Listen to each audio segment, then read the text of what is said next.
ආයිබෝවන් දරුවනේ අපි කලින් පාඩමේ ඉගෙන ගත්තේ කෙටි ස්පිල්ල. අපි අද ඉගෙන ගන්න පුතේ දික් ස්පිල්ල.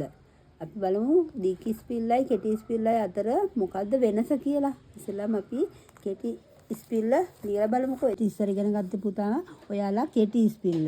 අපි අද ඉගෙන ගන්නේ දික් ස්පිල්ල. අපි බලමු මේ කෙටි ස්පිල්ලයි දික් ස්පිල්ලයි අතර මොකද්ද වෙනස කියලා. මේ බලන්න කෙටි ස්පිල්ල අපි ලිව මේ විදිහට. දික් ස්පිල්ල තියෙනවා අගට පොඩි බිඳුවක්. ඒක තමයි පුතේ දික් ස්පිල්ලයි කෙටි ස්පිල්ලයි අතර වෙනස. අපි බලමු මධ්‍ය අකුරු වලට මේ දික් ස්පිල්ල යොදලා කොහොමද ලියන්නේ කියලා. මෙන්න බලන්න පුතේ. ඔන්න මම නයන්න ලියනවා. නයන්නට අපි දික් ස්පිල්ල යොදපුවම ඔන්න ඔහොමයි. නී සද්දේ නී. සයන්නට බලමු අපි.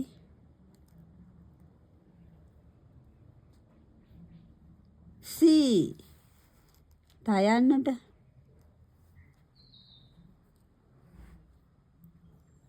කී කයන්නට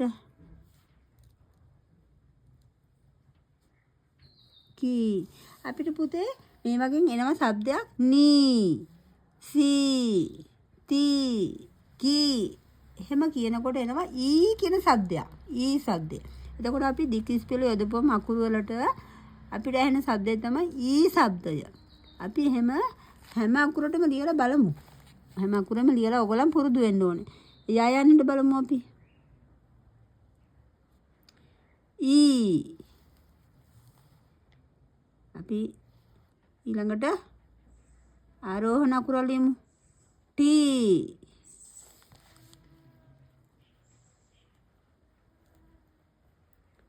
වී. අවරෝහණ අකුර ලියලා බලමු. දී.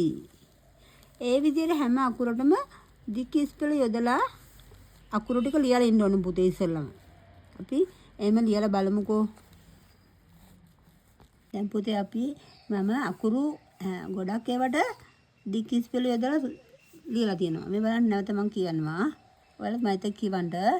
නී සී tii කී ඊ ටී වී දී ඩී ගී හී ජී පී මී ලී බී rii බී චී. මෙන්න මේ වගේ අකුරු ගොඩක් ඒවට මේ හැම එකටම දික් ස්පිල්ල යොදපුවම ඊ શબ્දයක් එනවා. අපි බලමු දැන් වචන ලියලා මේ ස්පිල්ල යොදලා වචන ලියලා. දැන් මේ අකුරු දෙකේ වචන අපි ඉස්සෙල්ලාම ලියමු පුතේ. ඔයාලට ටිකක් අමාරුනේ ලොකු ඒවා ලියන එක. බලන්න පයන්නට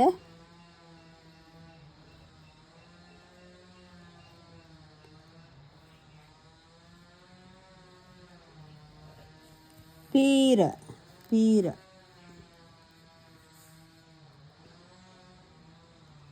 ඊළඟට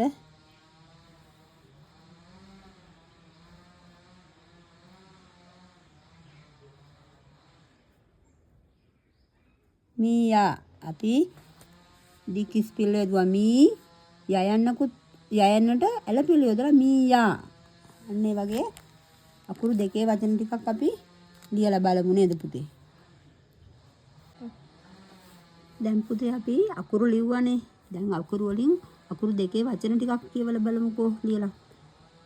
පීර මීයා ලීය වීර සීයා බීම කීර ගීය. මෙන්න මේ වගේ අකුරු දෙකේ වචන වලට දික් ස්පිල්ල යොදපුවම එහෙන શબ્දේ තමයි ඒ අපි කිව්වේ. ඊළඟට පුතේ ඒව වැඩි වැඩියෙන් ලියලා පුරුදු වුණාම අපිට පුළුවන් අකුරු තුනේ වචන වලටත් ඒ වගේ දික් ස්පිල්ල යොදලා ලියන්න. මේ බලන්න මම ලියලා තියෙන ඔයාලට ඩීසල් ඩීසල් දීපය තීරණ කීටයා. එතකොට අපි දික් ස්පිල්ල යොදලා තියෙනවා කයන්නට යයන්නට ඇලපිල්ල යොදලා තියෙනවා. එතකොට ඊළඟට බලන්න සීතල චීනය, ගීතිකා. මෙතන තියෙන පුතේ පිල්ලම් 3ක්. මේ බලන්න. දික් ඉස්පිල්ල යොදලා තියෙනවා ගයන්නට. තයන්නට කෙටි ඉස්පිල්ල. අපි මෙන්න මේ දෙක අතර වෙනසකුත් තියෙනවනේ බලන්න. ඊළඟට අපි මීට ඉස්සර ඉගෙන ගත්තු ඇලපිල්ල යොදලා තියෙනවා කයන්නට. එතකොට ගීතිකා. එතකොට පිල්ලම් 3ක් තියෙන මේ වචනේට.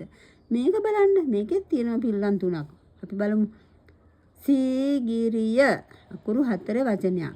එතකොට දික් ඉස්පිල්ල, කෙටි ඉස්පිල්ල, මෙතනත් කෙටි ඉස්පිල්ල. මේ වගේ හැම අකුරටම දික් ඉස්පිල්ල යොදලා හදලා බලන්න ඕන ඔයගොල්ලන් නිකන් ඉන්න වෙලාවකට. එතකොට ඔයාලා සෙල්ලමක් වගේ මේක කරන්නකෝ. ඔයාලා හොඳට පුළුවන් වෙනවා.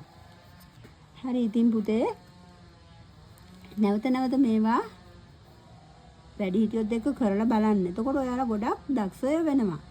එහෙම තමයි මම බලාපොරොත්තු වෙන්නේ. ඔයාලා දක්ෂය වෙන්නේ වෙයි කියලා තමයි මම බලාපොරොත්තු වෙන්නේ. පුතේ අද පාඩම ඔයගලන්ට හොඳට තේරෙන්නේ නැති කියලා මම හිතනවා.